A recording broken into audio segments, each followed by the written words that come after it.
আজ মমতাদি পুরো 100-এ 100, 100 কি 100-এ 200, 200 কি 100-এ 500।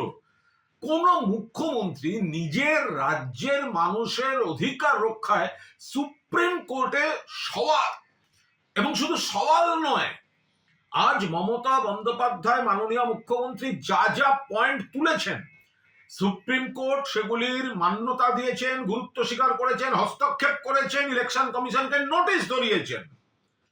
এগুলো বিরোধীরা দেখুক, এগুলো বিরোধীরা শিখুক।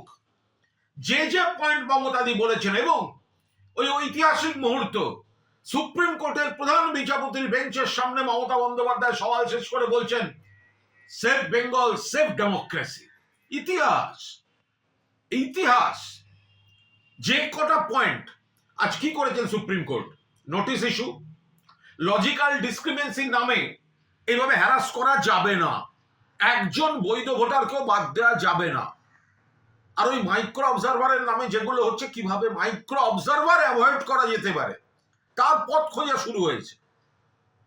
মমতা বন্দ্যোপাধ্যায় তার দিকে যারা আইনজীবী ছিলেন তাদের বাইরেও নতুন পয়েন্ট যেভাবে দাপটের সঙ্গে আদালতকে পূর্ণ সম্মান দিয়ে এক্সপ্লেন করেছেন, এবং তিনি যে ঝড় তুলেছিলেন তাতে নাজেহাল লাগছিল ইলেকশন কমিশনের আইনজীবীদের, টাইম চাইলেন শেষে। আজ নৈতিক জয় পুরোপুরি মমতা বন্দ্যোপাধ্যায়ের জয়। যেহেতু আনুষ্ঠানিক মামলাটা এখনো শেষ হয়নি, বলা যাচ্ছে না, শব্দটা পুরোটাই আজকে মমতাদির যা উদ্দেশ্য ছিল তাতে মান্যতা দিয়েছেন মহামান্য সুপ্রিম কোর্ট।